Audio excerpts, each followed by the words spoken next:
headed back to the United States for 30 days. I'll talk a little about what I expect, what I'm interested in seeing, and what I'm not excited about in this video, but here we go.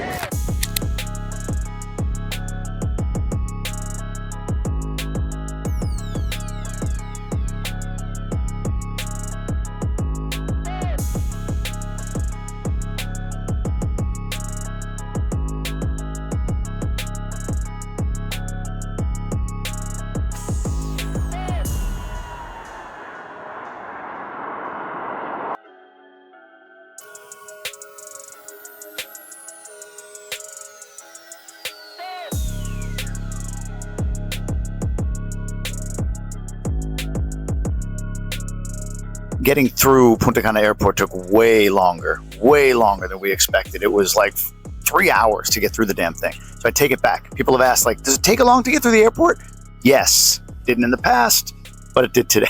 So it is what it is. But we got through, and I couldn't even record there, which I intended to do because we got there early. So we're in Atlanta, and I'm recording here. Got about 2 hours on a layover before we head back up to Detroit, where we're going to spend the next 30 days coming back right after Labor Day. So here's what I'm expecting in this 30 days. One, we're going to get some things done. My wife lost her wedding ring in Mocha.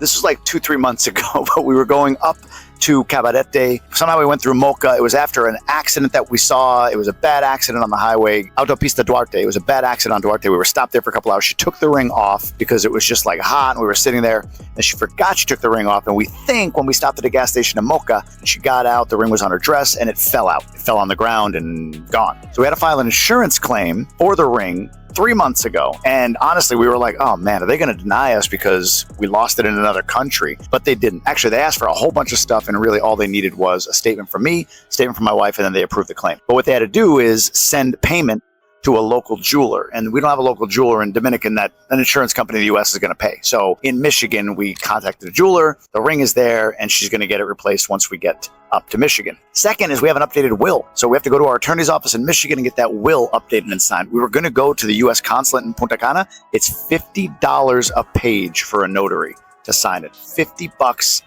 a page. You heard that right. So decided not to. We'll just update it once we get back up to Michigan.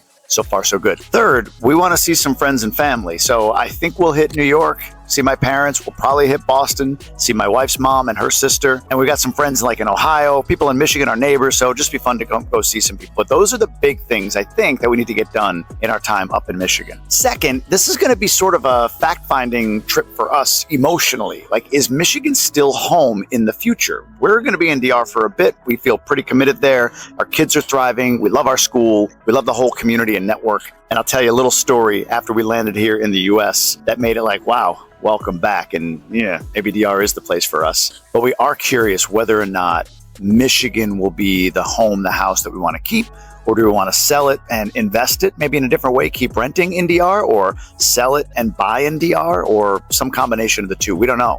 But that's something we want to feel like, is this home? Is that where we want to be forever still, or in the future if we end up coming back to the United States? I'll be honest, I think that Boston is more likely the place we would come back to since my wife's family is there. But like my wife's mother says she wants to move down to Higüey soon. My sister-in-law will be there for a while, we think. Her husband's really committed to the Boston area, and she is too. She has a great job and she does really well there. So we'll see what happens. But I feel like Boston or somewhere warmer, like Austin, Texas or something, which for a guy like me who's in the personal branding space at some point, podcasting, Austin's a great place to be, but we'll see. Maybe it's Michigan, or maybe we sell after we're here. One other thing that we have to do while we're here is we have a 2020 or 2021, what is it called? I can't remember. CRV, Honda CRV that has almost no miles on it because we haven't driven it in 2 years. It's been sitting there. We're paying for insurance and all of that still on it. But I think we're going to sell that, take that money and buy a second car in DR. We only have one right now. It's getting old. It is old. I mean, getting old. It's already old. It's a 2012. So we want to get another car that's reliable, a small SUV, probably something like the CRV that we have. So anyway, sorry I'm all like hunched over in a corner here. I don't want to be annoying in an airport to people, some vlog. Look at this wannabe YouTuber over there. So, she's looking at me? All right, good. She's not. That's really it. I thought I had another reason, but really those are the two big fact-finding mission for what we want to do with this house and this location in the future. And then we just got some things we want to get done. I guess the other thing I could say is, especially for my wife, the efficiencies of the United States, like for instance, to get the will done and to get her ring picked up, we can do all that in a day. In DR, and this may sound ridiculous to some of you, I don't think we could.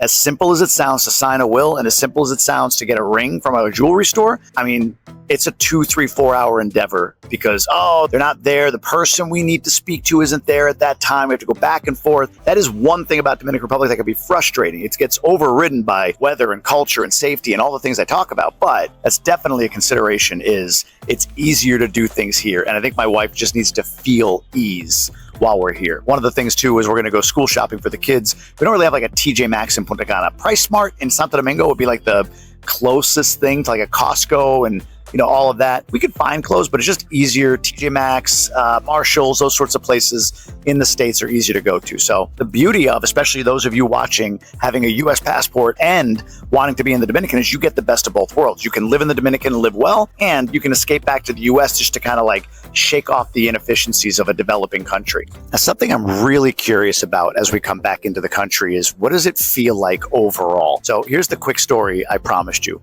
We landed in Atlanta, went through all the customs and security and everything. We stopped at a TGI Fridays to grab a bite. The TV above us up in the corner had the news on, and all you hear is this divisive Kamala Harris, Donald Trump, all this stuff. And our kids are watching this and we're like, what are we listening to right now? And my wife and I both looked at each other and said, welcome back. Welcome back to the United States. You don't have that there in Dominican Republic. And that's not because of a language barrier for me.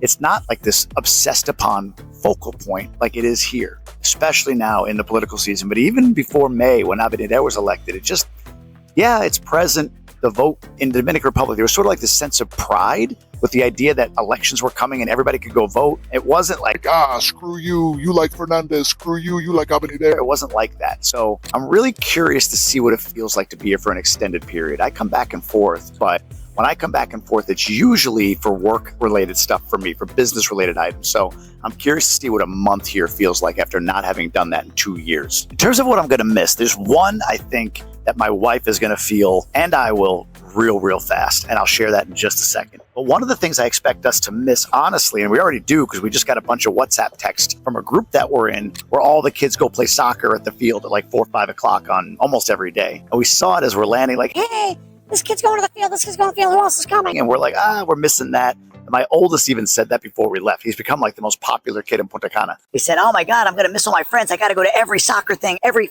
playground thing, everything I could do before we leave. And we did. And then when I saw the text today, the group text today, it was a little bit like, we're missing out on that today. The second thing is just the weather. Like it's summer, it's hot, but it's been actually fairly nice lately. And we just moved to this new house, we got air conditioning. We were able to watch a Netflix movie together the other night. So I'm going to miss just that beautiful blue morning. Like we might have blue mornings in Michigan, but it's just a different blue sky. It's just a different feel. I'm sure many of you can relate to that. So that I'm going to miss as well. But the biggest thing that I see missing at this point is, honestly, it's the housekeeping. When we go a week in and we're realizing like we got to do our own laundry, we got to clean our own dishes that just got put in the sink, and we have to do all those things, I think that's going to be a major shock to the system for us after 2 years of not having to do any of it. In fact, and this is crazy, and I wish it weren't true, it's a little embarrassing, but I forgot how to wash clothes. How do I know? Here's how. When we were moving from house A to house B recently in Punta Cana Village, our cleaning lady, Isabel, she was there and helped a ton, but there was like one last load of laundry to do before we left that house, because in our new house, we didn't have a dryer yet. We had just a washing machine. So I'm drying the clothes, but they're not drying for some reason. And then I realized, I forgot, you got to clean the lint trap. That's something that I haven't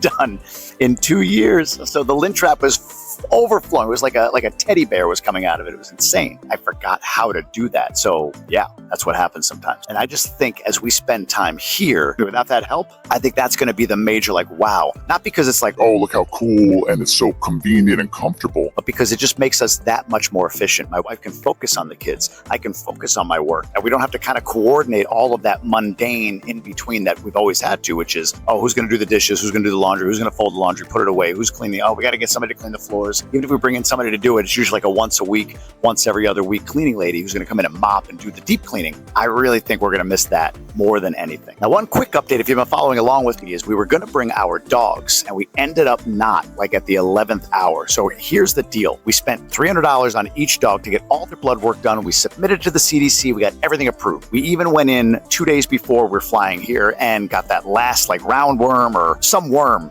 test done that we needed to get done, and the final certification. We had all the paperwork ready to go, even booked them on the flight. Now, thankfully, you don't pay until you get to the airport, and the cost to fly them is $200 per dog each way. So $400 out, and then when we come back in 30 days, $400 back in. But then there's other things like they have to quarantine 10 days, and then we have to get them revaccinated in the States. They just got vaccinated in DR, but the States need you to revaccinate them upon entry, and they check up on that. That's all CDC stuff. So we opted not to bring the dogs 11th hour, and instead we had my wife's cousin come and stay at the house for like $200 for the month. So we're not going to spend $800 taking them back and forth, and instead we'll spend a couple $100 plus whatever consumption he has in our house, air conditioning, electric. But still, we're saving a bunch of money, and more than anything, we're saving a big headache. Our kids, there's a little bit of a tough news for them last minute that their babies, their puppies weren't coming with them, but it was the right move overall. So look, I hope all of this is just helpful for you. And what I'm going to do on this channel is just share what's going on with me over the course of the month that we're here. What do I think, or what's actually happening versus what I thought would happen? What's something that happened that I didn't expect? And then who knows at the end of these 30 days, like how do we feel?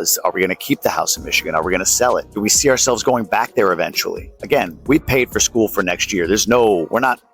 We're in the DR, and we're there for at least a few more years at minimum. We've already said like high school age is about 4 or 5 years from now. That's when we'll check in and see like, is it right to do high school here? Do we want to do it somewhere else, like in the United States, or even honestly, maybe even Europe? Who knows? Who knows? But that's what's going on. That's what I'm expecting here in Atlanta.